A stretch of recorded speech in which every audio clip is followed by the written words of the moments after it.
Welcome once again to another episode of the Scrumcast over at handcannononline.com, where we're the only podcast who needs to outsource for its talent. With me, as always, is the press ganger formerly known as the guy, Mr. Dallas Johnson. Hello. The Canadian troll, Fraser Belfort, Deathhead Dice on all things social media. Good evening. And our super special guest, as it was hinted on social media over the course of the last couple of days, WCT, or oh my God, this is broadcasting is normal. World Team Championship member, Jason Flanzer. Hello, see, I even put the shirt on. I know, that's fantastic.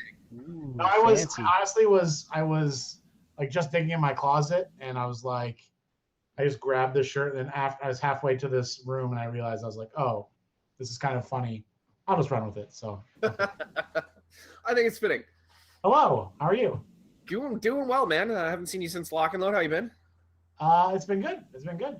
Life has been not too bad. I'd imagine it's been a very busy couple of months for you.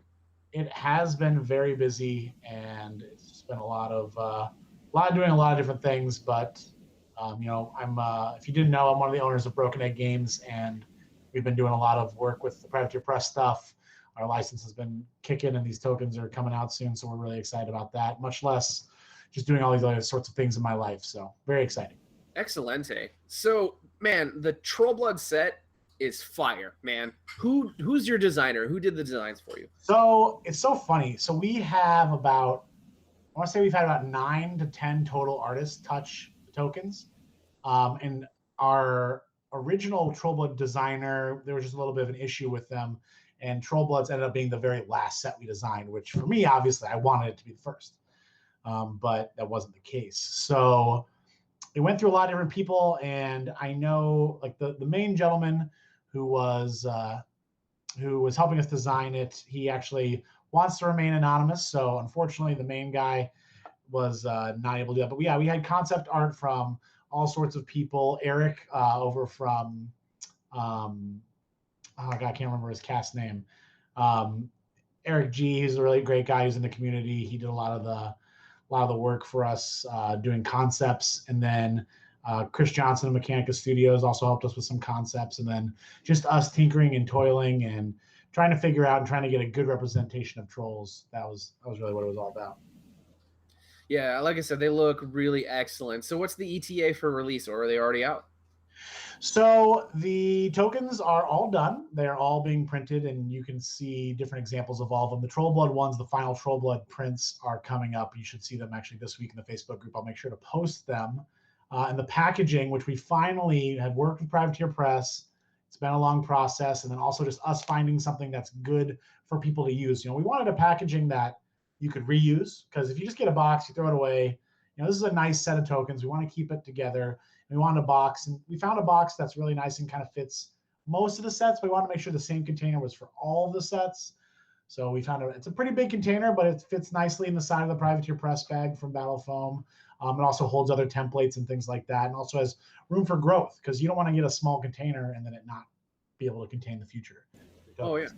You get a nice metal tin. It's nice and big. It's chunky, and it sits really well on the side. You can organize your stuff in it. I personally, I can fit like a normal melee widget in there, a couple of different melee widgets, proxy bases, and stuff like that. So when I have that container, it contains most of my templates right off the bat. So fits a 6-inch spray in there as well. So it's pretty good. That's awesome. Is it compartmentalized, or is it just a empty container? It's not compartmentalized. It's made of tin. It does have a window. But it's pretty thick though. It's got a really nice thickness to it. But unfortunately, we were looking for compartmentalization, but due to the nature of the tokens and just trying to make it so that it fits, and for future releases, we didn't want to hamstring ourselves and kind of narrow our choices. So we wanted an open container. Yeah. There's too much of the fitting a square peg in a round hole there. Exactly. Yeah. And, you get minions roll in. Some people buy the minion upgrade kits, which contain exactly what you need for your factions. Other ones will just purchase. Maybe someone buys a whole minion set. I don't know.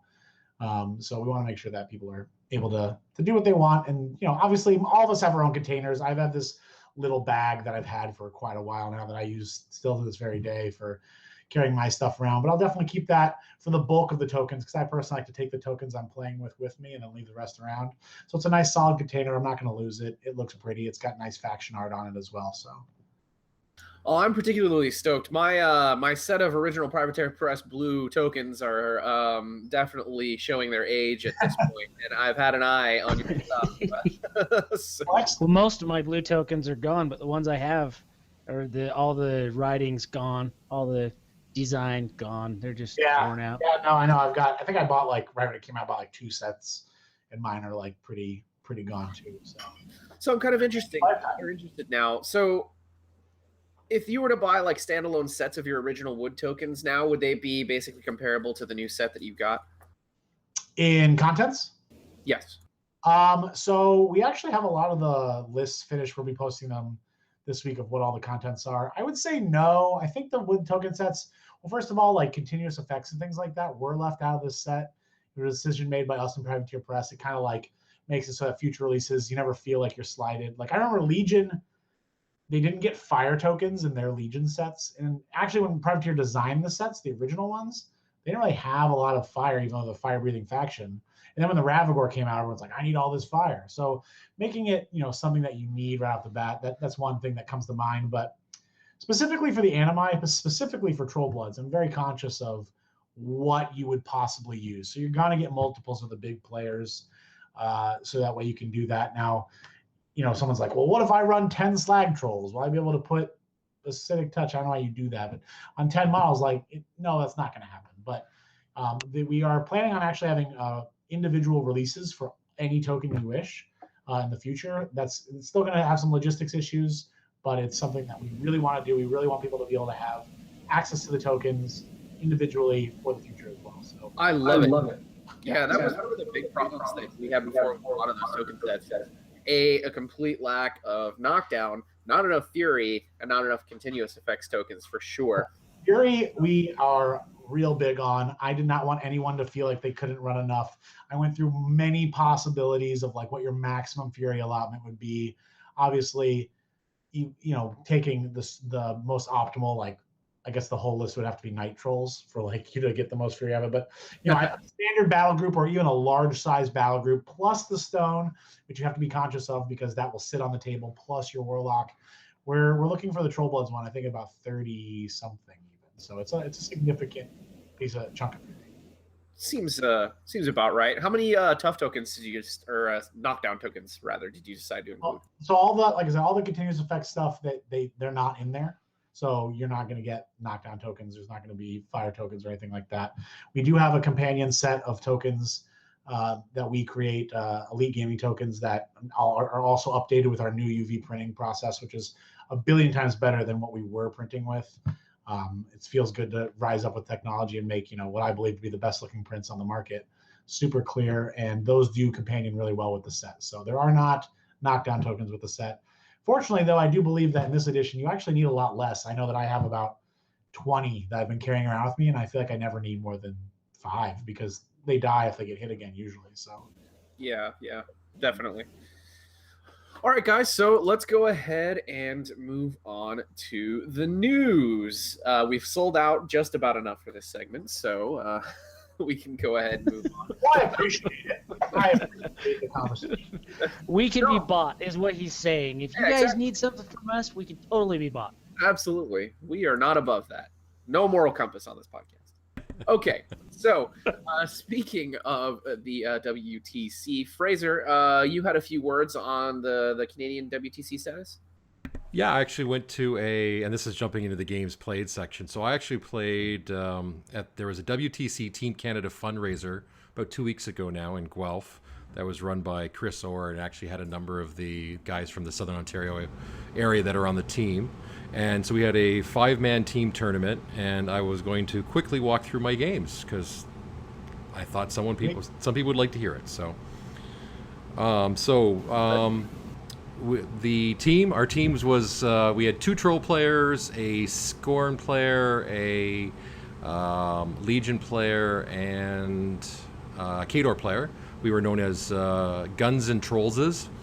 I went in with trying to beat my previous 5-man team tournament record, which was going 1 for 4, and our team winning 1 game. So, setting the bar really high to begin with. So, I can proudly say I beat my record. I went 2-2, which is great.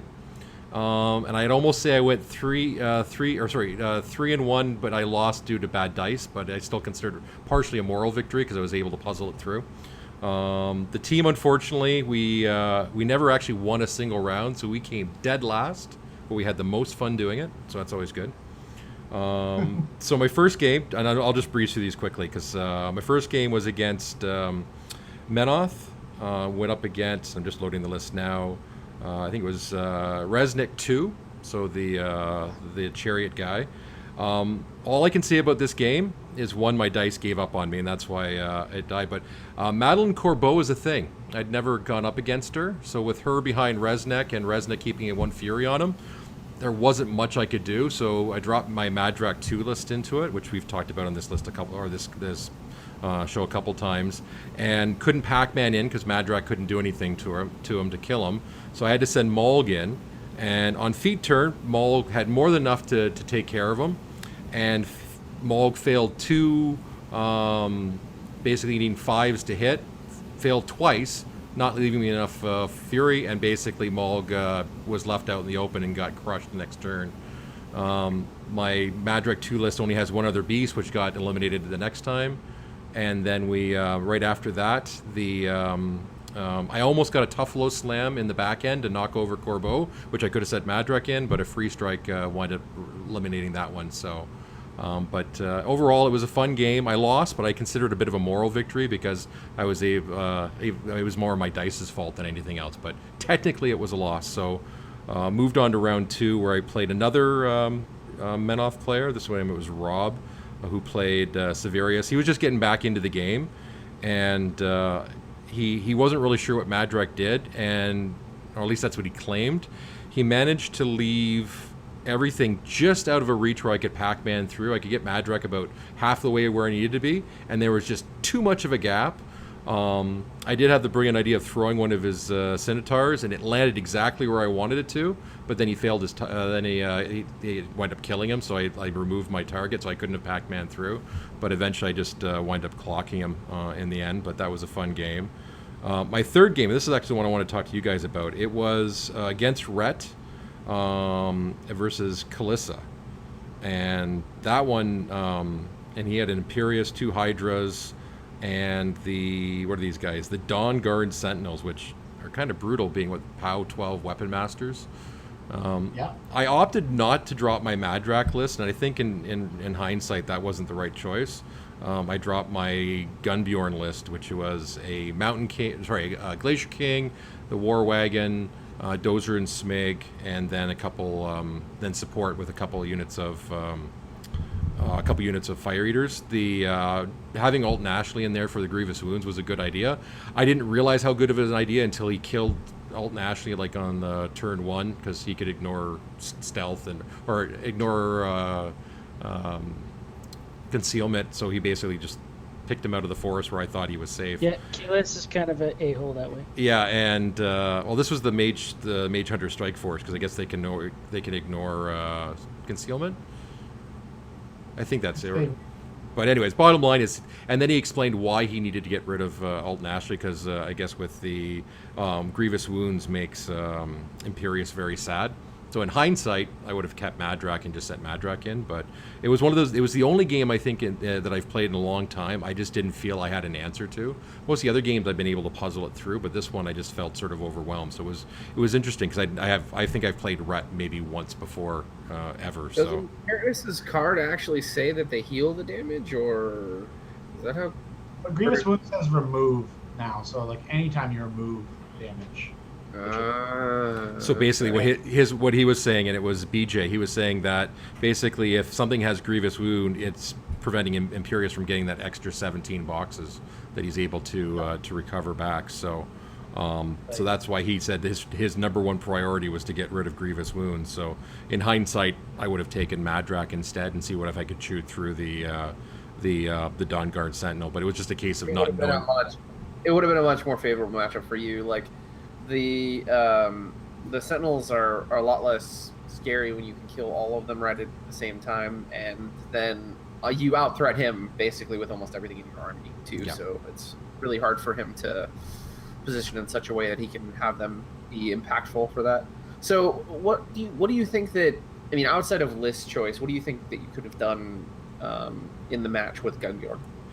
And that was what I mean, because I was worried about doing any damage and setting off vengeance on the Dawn Guard. So it was sort of like I felt my hands were tied. I mean, really, I could have tried focusing on Clarissa, but because she has stealth, I think she had stealth under feet, or everyone gets stealth under feet. So, and then he put the feet up fairly quickly before I was in range. I was able to push back Imperius a couple times with Mountain King and push him off, or sorry, Glacier King, with his shots, and I was able to push him off the objective a couple times. So he eventually won on scenario. So I was at least able to delay that a little bit, but it wasn't for doing damage or trying to take the model out. It was more just buying myself some time. But he was able to scalpel out the Fire Eaters quickly. So again, in hindsight, I think it was a list. It was just a poor list to go into. Yeah, I think that kind of shows that the Glacier King's like big weakness, that like individual Rat 5 shooting, even with Gunbjorn with snipe and all that stuff, really making it really difficult. Whereas if it were a Mountain King, you're gonna be way more survivable.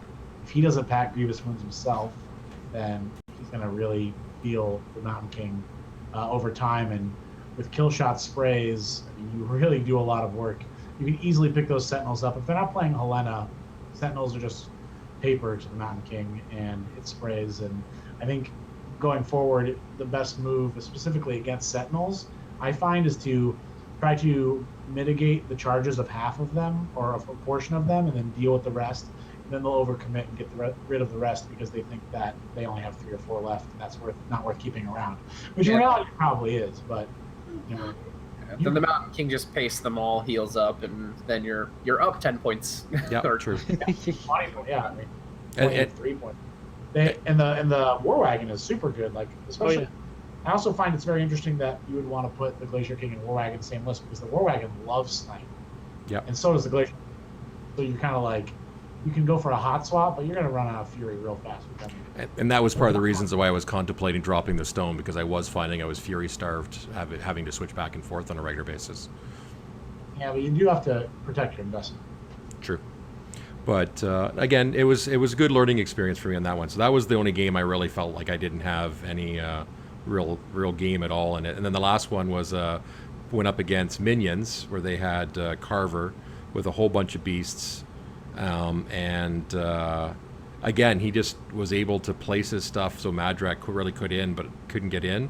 And he was able to scalpel out a few pieces, I was able. It was the pit, so I was able to. I think it was up like 4 control points, but eventually it took him too long to chew through all my stuff, so I wound up clocking him.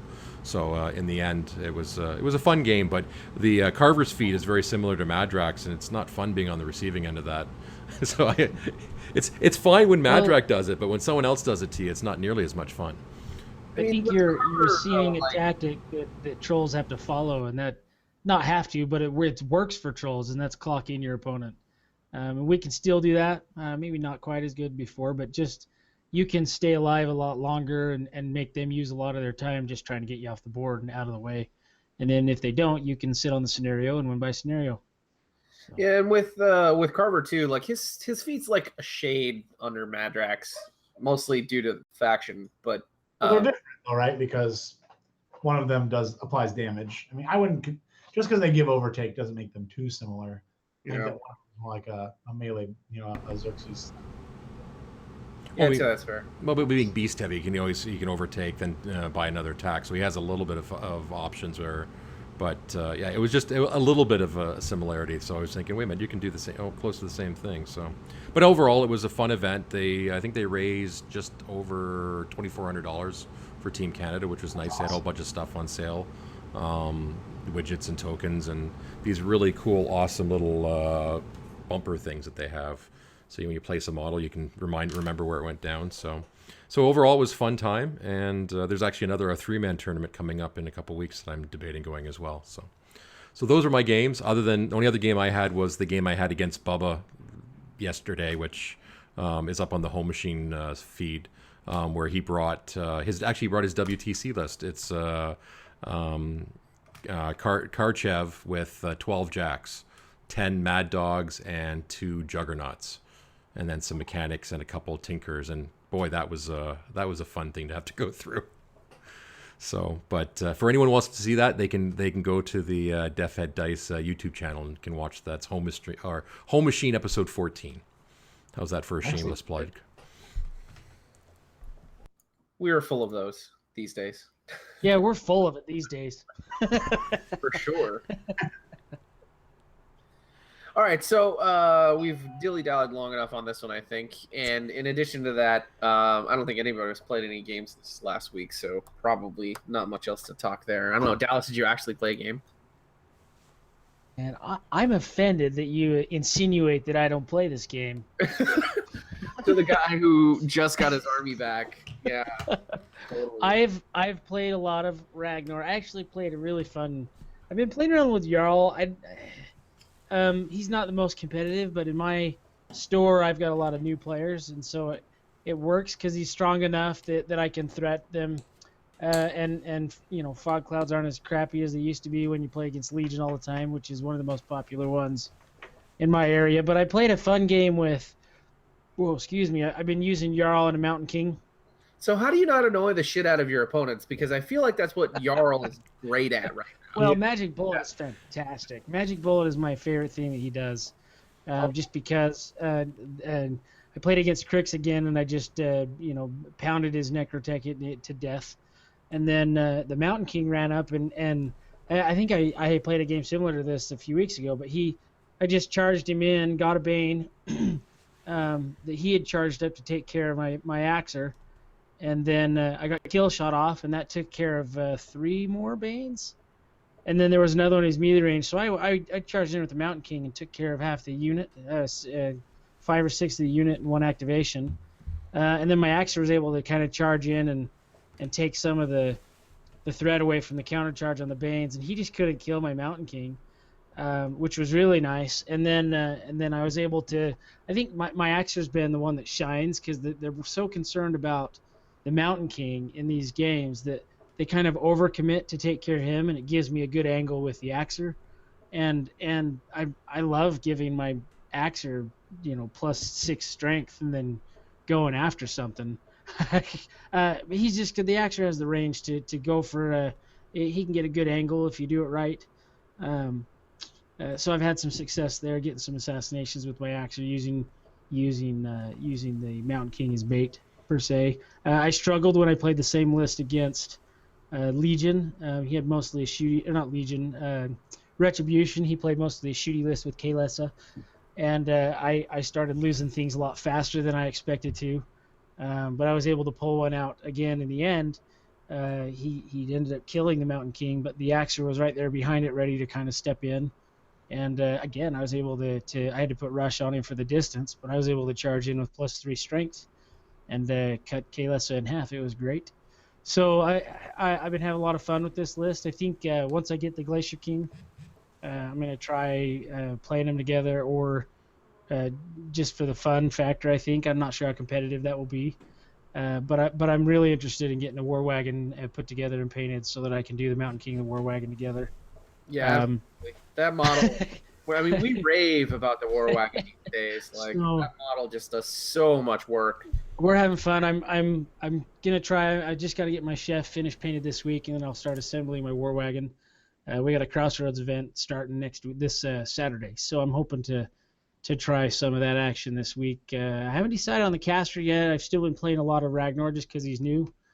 But I might switch back to Grim 1. He's still my favorite, always has been. So I think I'm going to start working him a little bit.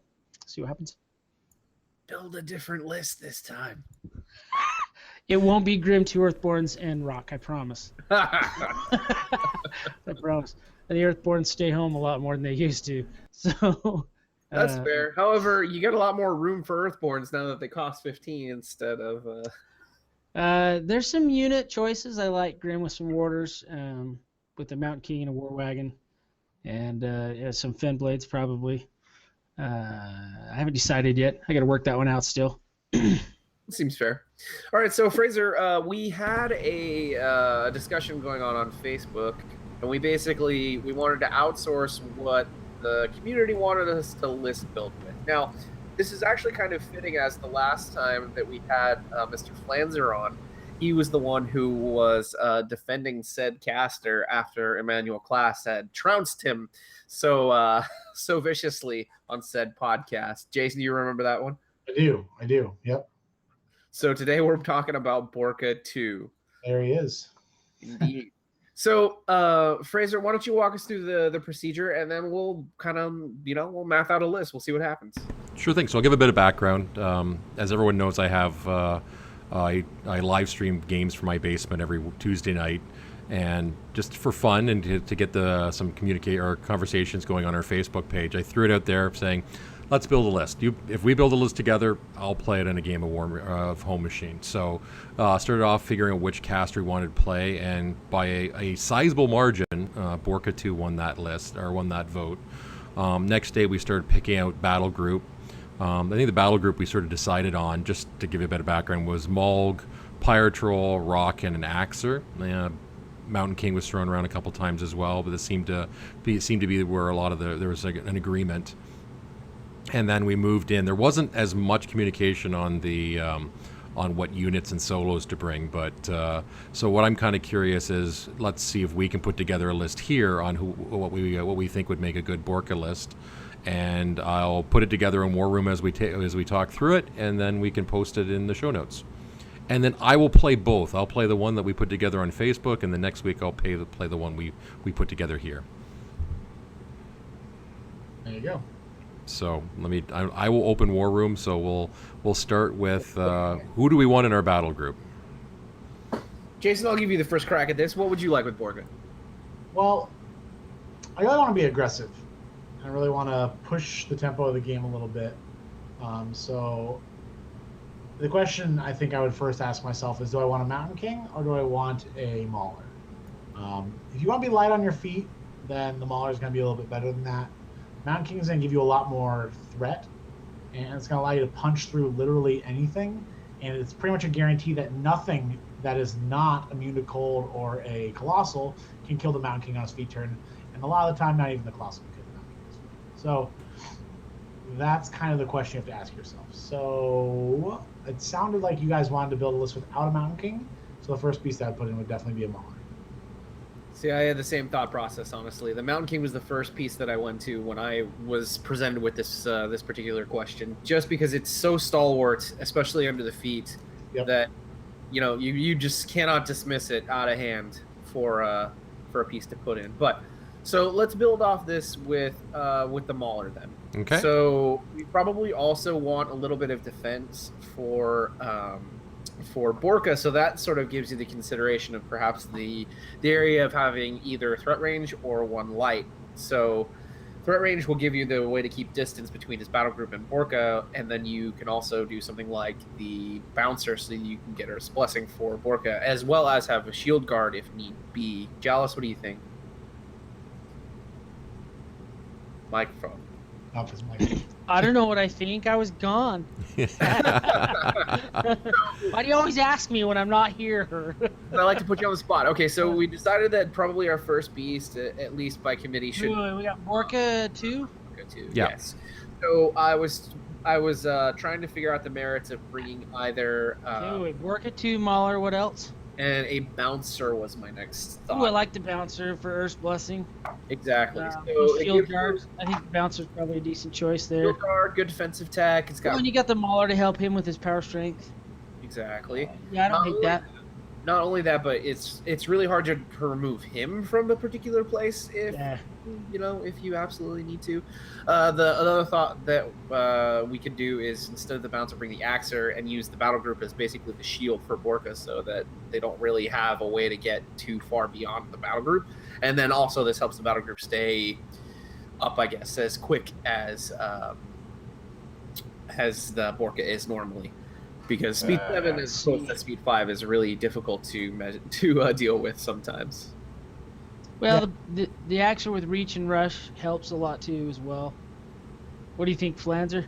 Yeah, I think that you kind of have to build. I actually think in a list like this, you want to kind of build your other components first, other than the battle group. And even though it's a battle group centric list, you need to decide what support and what kind of models you're going to put in it. Because, like, for example, like you guys were talking about it before, the other list had a Pyre Troll in it. It's like, well, I'm not sure that I mean, I know that's +2 damage. It makes Borka way better.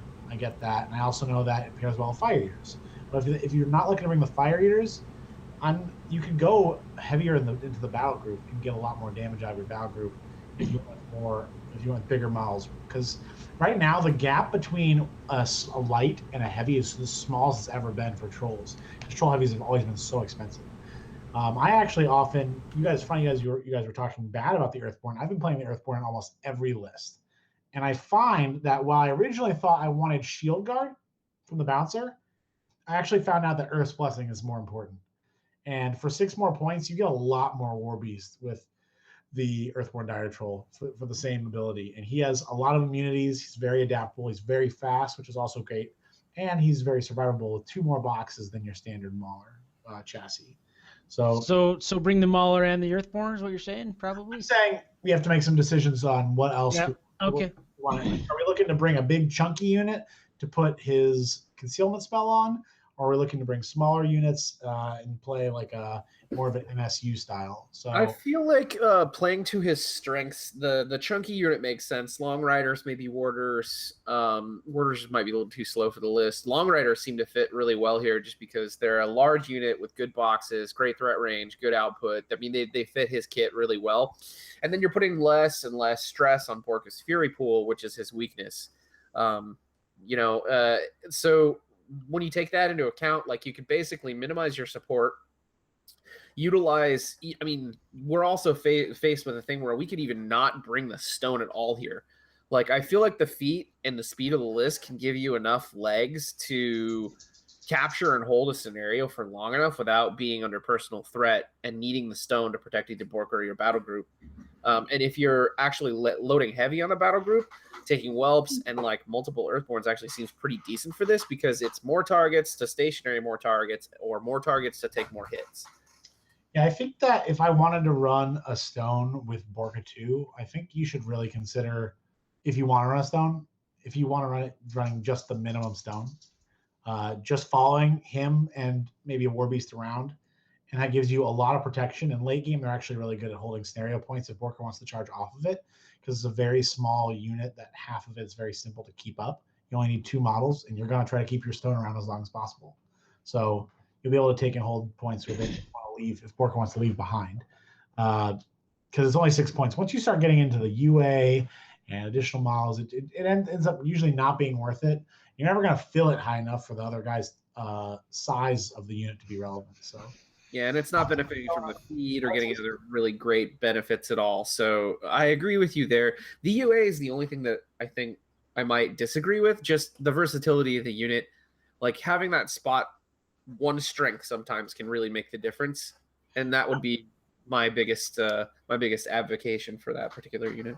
You do got to be careful with the biggest problem with Trolls in Mark II is their support is more expensive now than it used to be. So you got to always bring boys before you bring your toys. And I love the UA. I love the model itself. That's a personal thing for me. I've always loved that old guy. And I love the +1 strength. I love the immunity. And, if the stealth ability ends up winning you a game, then it's just crazy that he has it. So I think he's amazing. But 3 points, I found out that those 3 points often do come up. And anymore it's a little steep.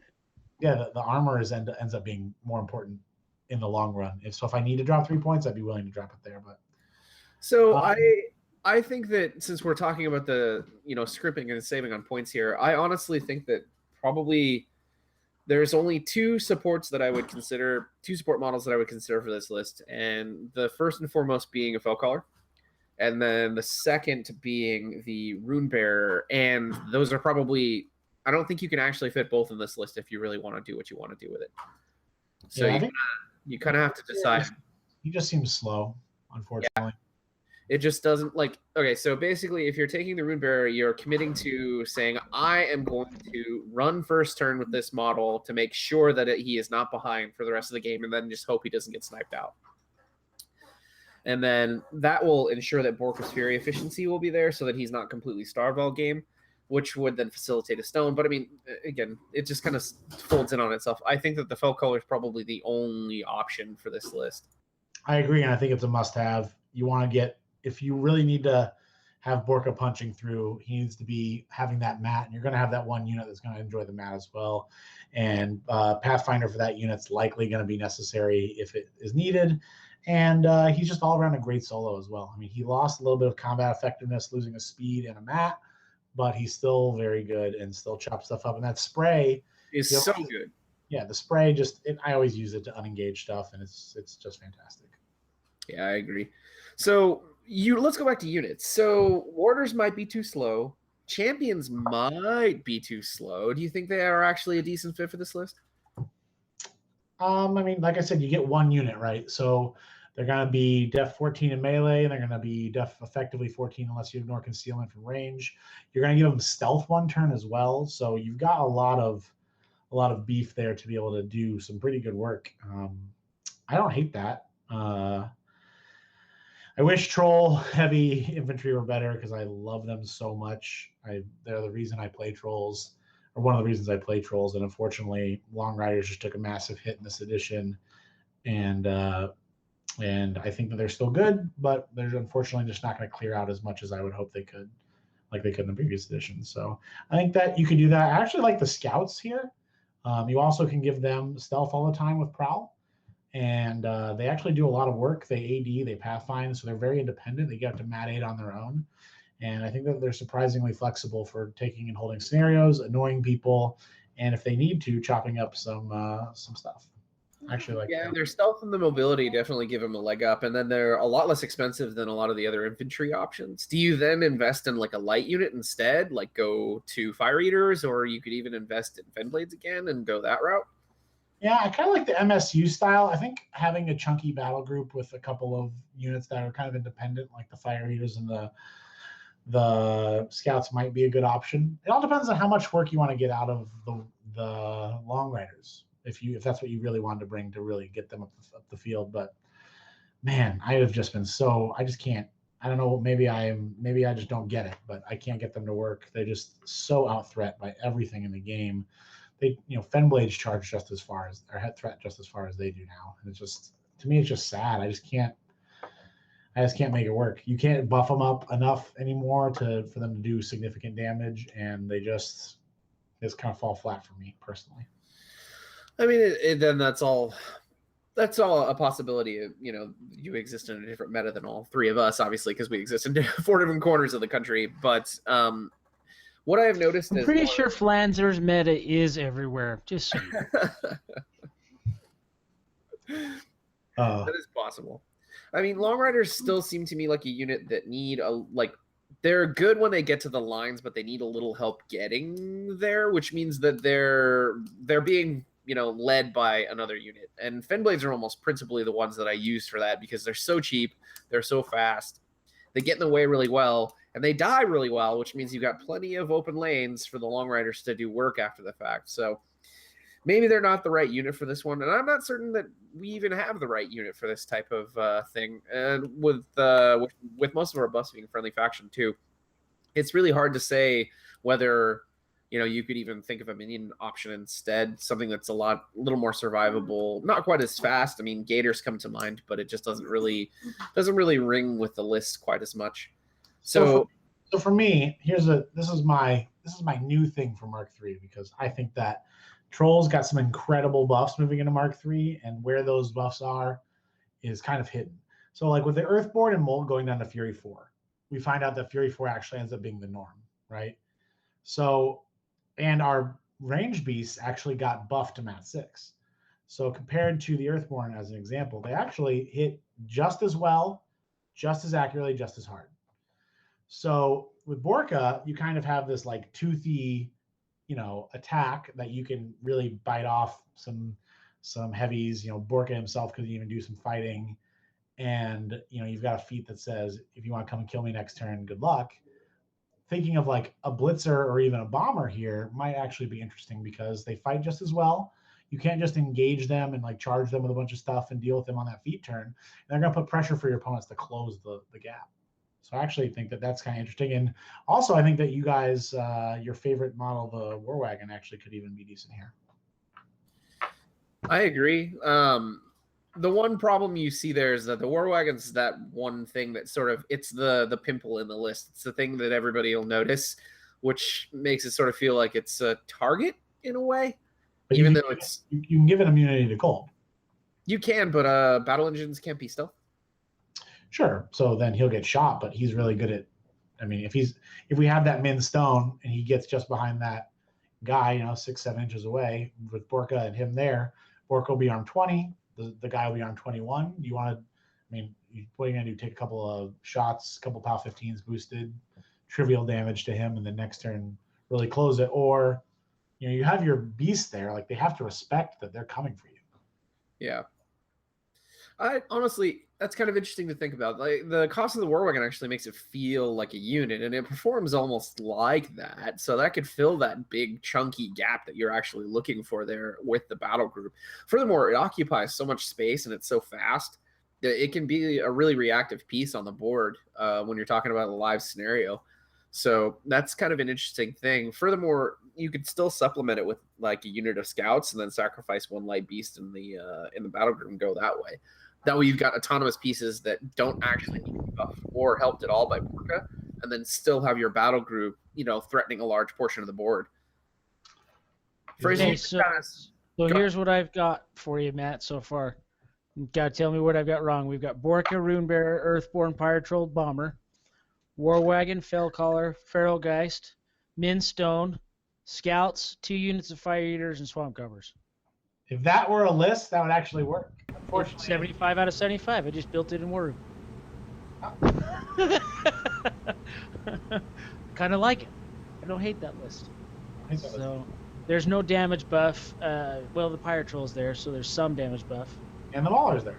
And no, the Mauler, we had to take the Mauler out, put the Bomber in. Ah. So we got to make room for the Mauler. No, Mauler's first one in. He's unfortunately. Well, then we dropped the War Wagon and put the Mauler in. It's not going to be 100% troops. It's got to be Mauler or Mountain King in every list. Mauler or Mountain King? Mauler or Mountain. You got to have that +3. Mauler or Mountain King. Okay, so now I got 3 points left. Listed now, unfortunately. Yeah, a little bit. Hey, here's your 3-point tech that nobody's gonna see coming. All right, it's gonna be those stupid little gremlins that nobody sees coming. Did you know that this year's WTC has a Team USA player who is playing Trolls who has a Gremlin Swarm? My God, I thought of this like 4 weeks ago, and I never even knew that. Like, what? What the shit? I have a Gremlin Swarm in one of my lists, and it's because he's unkillable to like 3/4 of the factions that you play. And Trolls, in my opinion, right now have a very definitive weakness in split zone scenarios, and sometimes he just wins the game for you because you can't remove him. That was oh my God! I built a Grim 2 list, and I was 3 points shy trying to figure out exactly what I needed in this list, and I felt like the list was too compartmentalized, and I'm like, the Feralgeist is too shitty, and the Gremlin Swarm could just be good in certain situations when your opponent isn't thinking about it, and then it could just be awesome when they can't deal with it on a scenario. Most people can't deal with it. Like, I'm trying to think of like really great, like maybe if you had like a Sloan, okay, sure, Sloan can do it. If you're playing like Haley 2, like you have to like really, really, really commit some serious resources to get Thorn within stealth range. And at that point, you've just won the game because they're spending so much effort trying to get rid of a Gremlin Swarm. Get rid of a 3 fucking point model, yeah. You got like the Liliths who can shoot it, but none of their beasts can really shoot it. You've got,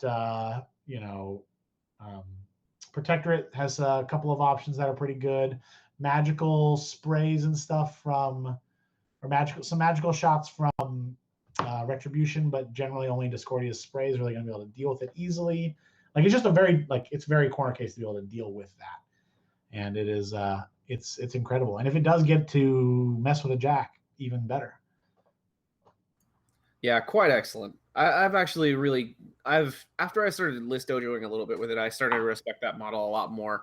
And after that game with Grim 2, and I was thinking about all the options that I could have taken, and I walked over to the wall and purchased a Gremlin Swarm to start putting in my lists. He's just a little jerk. Like, I'm not saying he's there for every list, but if you're losing on scenario, the very first thing you should do is try to put a Gremlin Swarm in your list. I think that you'll find that it's pretty good. And a lot of the people who are good at killing it actually also run chunky lists, so you're kind of like equalized in that matchup. Yeah, so you're playing into the So it's not really That's as crazy. bad. So you can remove their models. Yeah. Do you think it's abjectly better than a Feral Geist now? I mean, stealth and incorporeal is just insane to me. Yeah, I mean, super hard to get rid of. Yeah, the points points and trolls are very difficult because below 4 points, you have very few options. Lanyssa Ryssyl being the best option, and she is amazing, and she should be used all the time. But other than that, you've got these 3 points, and it's just only okay. You have the Feral Geist who's 2 points, and the Gobber Chef who's 1. I'm also considering just bringing 3 Gobber Chefs a lot, because 3 points of Gobber Chefs is actually a lot of dude for your buck. If you can bring 20 Gobber Chefs, I might make a list that has 20 Gobber Chefs. It's a really good deal. It's worth 1 point, very much so. Yeah, seems reasonable. It feels to me like trolls, at that low points, like you were saying, are having a hard time, and that's actually, from a personal note, like building lists. That's where I find like the last 5 to 3 points is really, really hard to fill, because you get the core of your list, and then there's no slot where those solos fit like they used to. No. We used to have some really, really comfortable point spots to fill.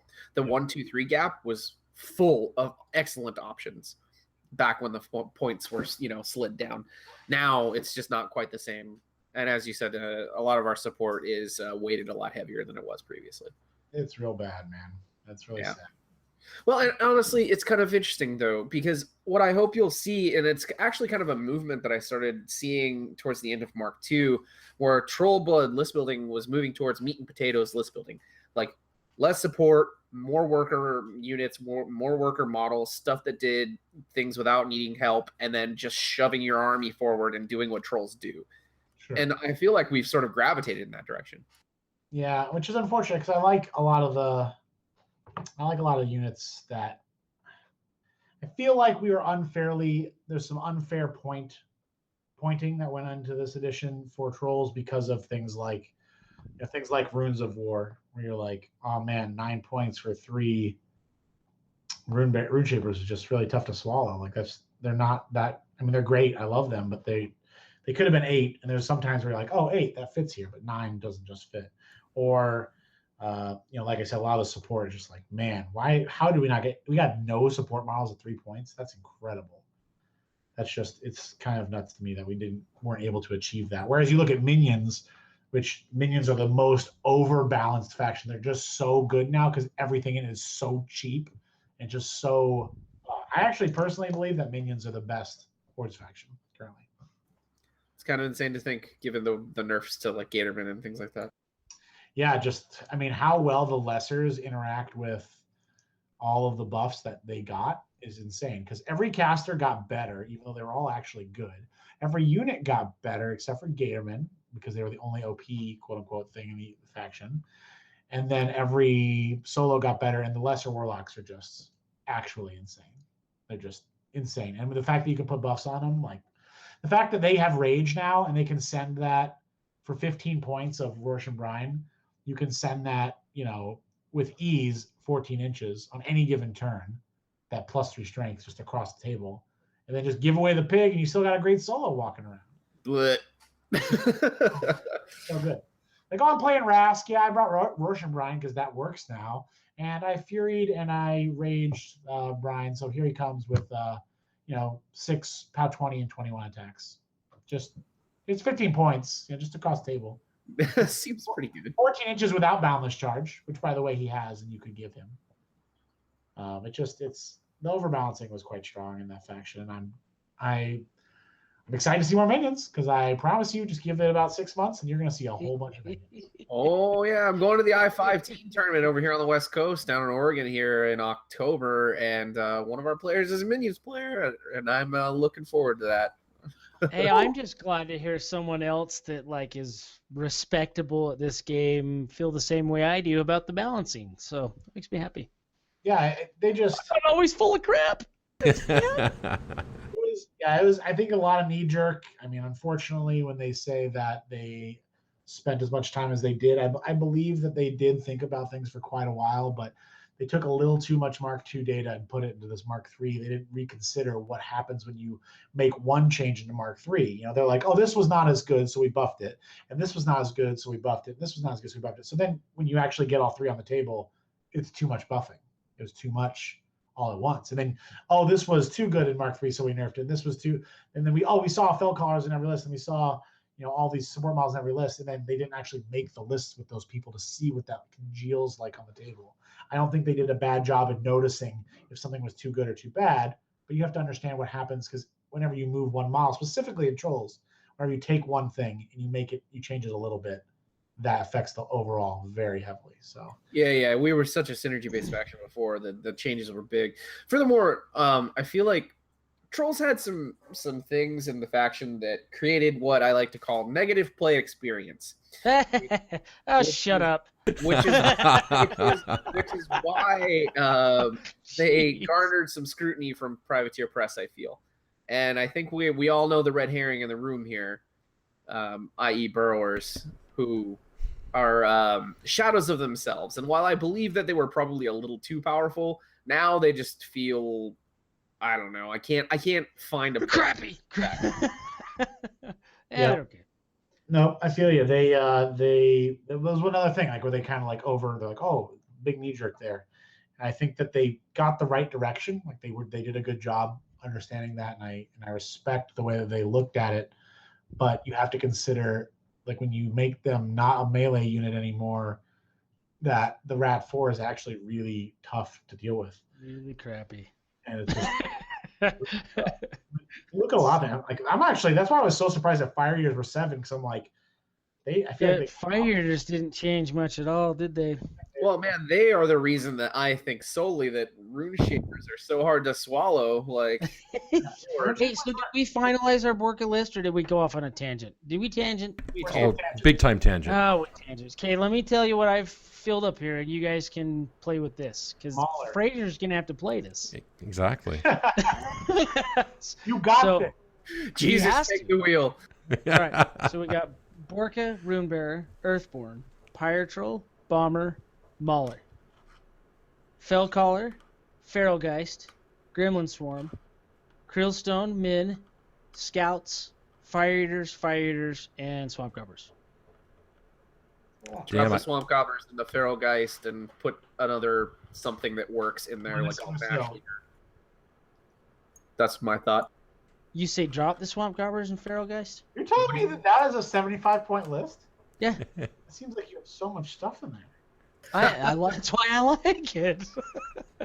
Hold on, let me make this real quick. Okay, Borka. Dude, I'm telling you, the Min Stone is Dallas. Trust me, I love that. You don't hear me complain at all. I'm always trying to find reasons not to bring the stone. I love that UA, but the Min Stone is a really nice deal. I surprisingly, like, after playing with it, I was like, oh god, no, I love it. Because in Mark II, I always ran Min plus UA. Like, that was my thing. I never run past. We have a hard time filling it up and doing the other things we want to do anyways. I know, Fury. I just couldn't. The reason I run the UA, I'll tell you when I'm going to run the UA, right? I'm going to run the UA when I have an army that delivers war beasts that aren't coming as fast as possible across the table. Because otherwise, when they do that, they have to expose themselves. So, like when I play Gumbjorn, right? Like, I have this little bring you. They come to you, and then you're like, oh, these mediocre shooting beasts get rage and get stone, and now they wreck you. And then I still shoot you. And so that's like the nice little, to me, that's the trade-off that I was really looking for that. Yeah, I can feel that.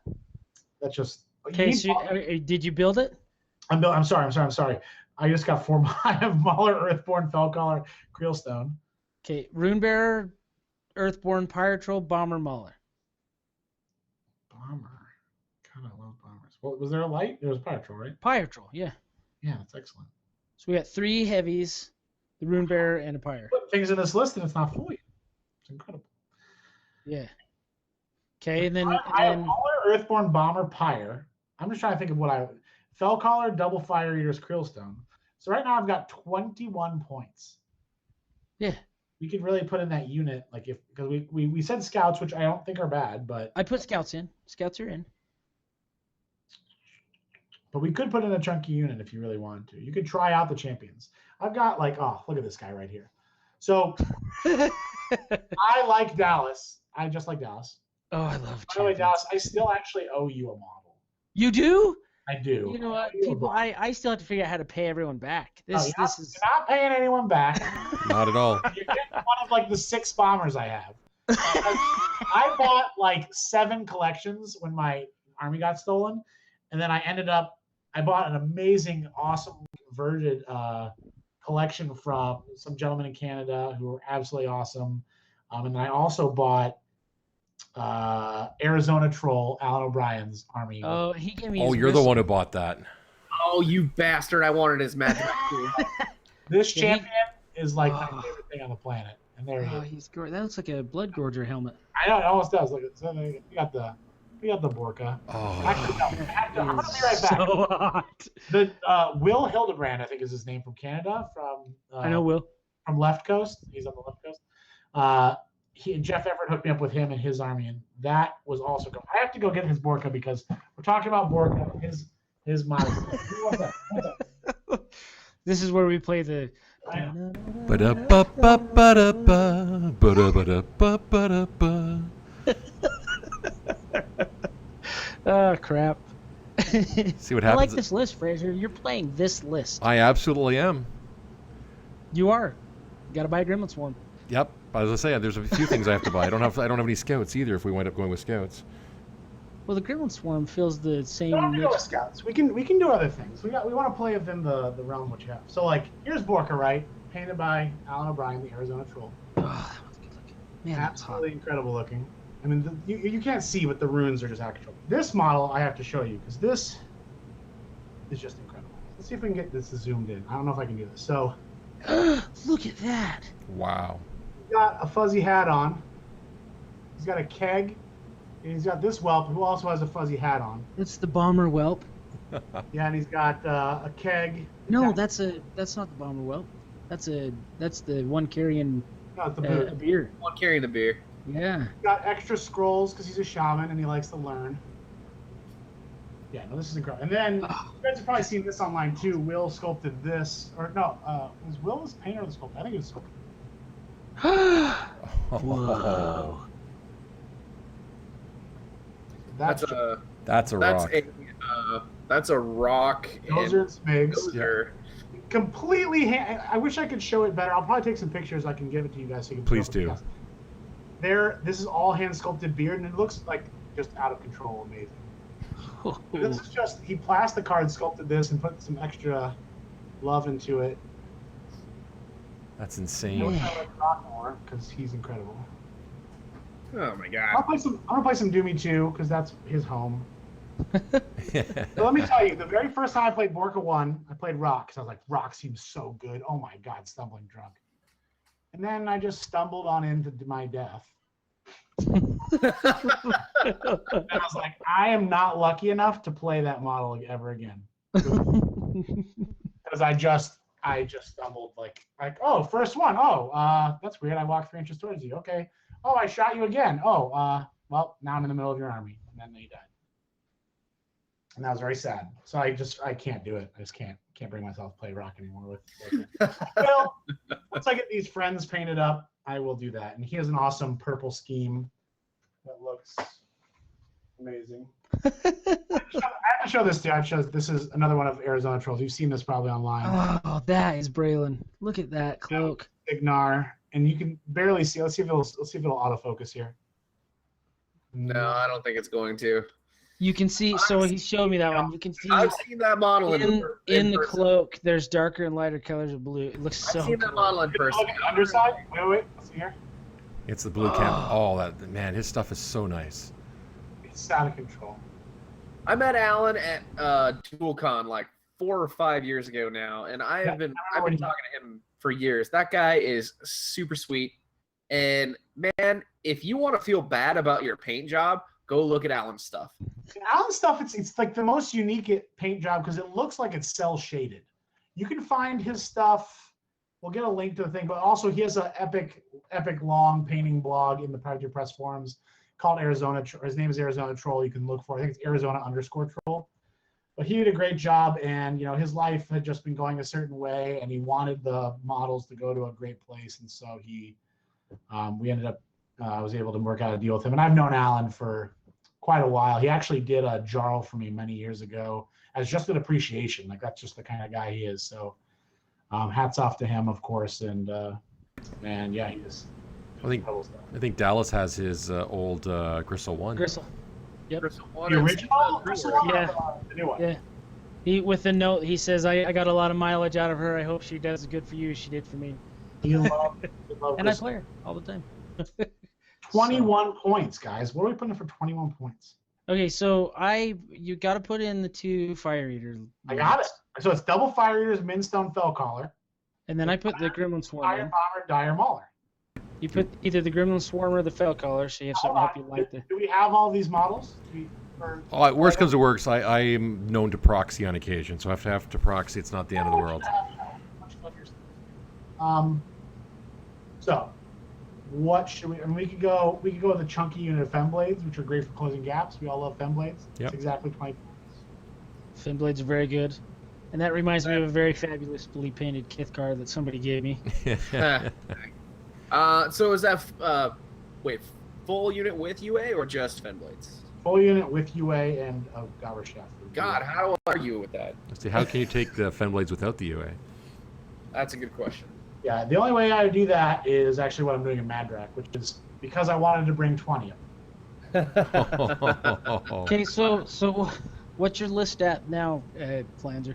Well, if I put in the full unit with UA and I put in a Gobber Chef, that's it. We're done.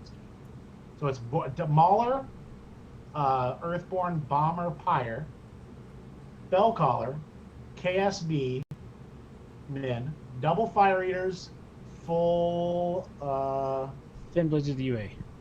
Now the one thing that I wish I would get in here would be what we like to call in my WTC chat that we've been saying recently, the best 3 points in the game, which is Lanyssa Ryssyl. Mm-hmm. Because gosh, is she just amazing. You'll have to swap her for the Goblin Swarm. No, it's not in. It's not in. This is 75 points with the only minion being the This chef. is where we are. It's just too tight. Now, if we want to, we can go down Bomber and up into a Blitzer. Which I don't hate that.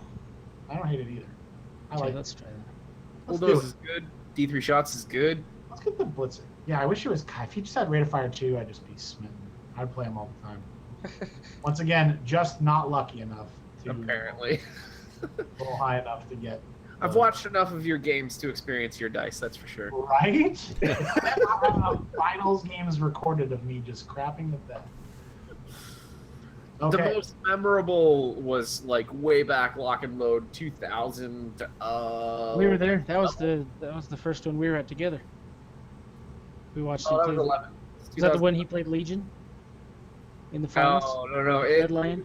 It was that think game. of War Machine Weekend against Pagan. Yeah, that one. Classic. Good job, Bomber. You piece of just rolled a boosted 5 and then like a boosted 7. It's pretty Okay, special. so there's no Rune Bear. We got no room bear. We're Okay, going so- boys, not toys here. We're going Okay. Mauler, Earthborn, Pyre, Blitzer. 3 heavies and a Pyre. I love it. Nice. Fellcaller, Lanyssa, a little bit of support there. The Gobber Chef. I usually just, we definitely have Fenblades that feed these guys, but I personally like to send my Gobber Chef on spy missions. I go around the whole side of the board and eventually just get in there. Min Krielstone, double Fire Eaters, Fenblades UA. I think you did it. Yeah, I like it. That's 75. There we go. Oh, Sexy group of men. You No, got a it- lot of stuff. You're coming across the table. You're not messing around. Nope. this actually feels really unfamiliar to me as a person who played the Borka 2 tier list throughout the entirety of Mark 2. Where's all my fast cav? Yeah, I know. Where's all my my list is not full. Like it's full of stuff now, whereas it didn't have a lot of stuff before. Let me tell you good news, though. We actually replaced your Cav with the actual fastest unit in the game, in the army. Yeah, yeah. And because the fire eaters are immune to cold, you can just put the stupid immune to cold on them, and it's good to go. We got 3 units that are immune to cold. Lanyssa is immune to cold, and it does work on her because it does not specify faction for the immunity to cold. So if they come try to melee her to death, they get frozen. Hard enough to do as is. Yes, exactly. Hilarious. You could jam a heavy with her if you really want to. You're like, here's Lanyssa Ryssyl. What are you going to do about it? He's Like, fast enough. you're shooter. She's def 19 in combat. I pretty like it. Holy crap. Spicy. Just wait. Like your opponent will be so salty when she hits that that frostbolt and fucking stationary something crazy. Yeah. I really like the bear. I do want to make a Borka bear list one day. He's a little bit better than he was, in my opinion. God, because- can we just get bear cavalry instead of light cavalry when they come out, please? It's super Well, just heavy. give us heavy cavalry. Yeah, as I say. Oh, pigs on pigs. No. They're gonna have pigs on pigs. The pigs are speed 9, okay? And guess what we give them? We give them the net from the Devil Dog. 3 knockdown nets. How sick would that be? Oh, You just like run around because the net, the Devil Dog net, if you don't know, if you're not familiar with Devil Dogs this edition, it's not Quake. It's just AoE 3 knockdown. So if you miss, it still knocks you down. Yeah. So imagine if you gave them like little pistols and those things. Oh, God. And they have opportunist, so their whole thing is to like scoot around, like shoot things in the back with their pistols and Knock just them hell down. I love it. Annoyance, maybe. This sounds Hey, like I got the Devil Dogs for this edition because they look fantastic.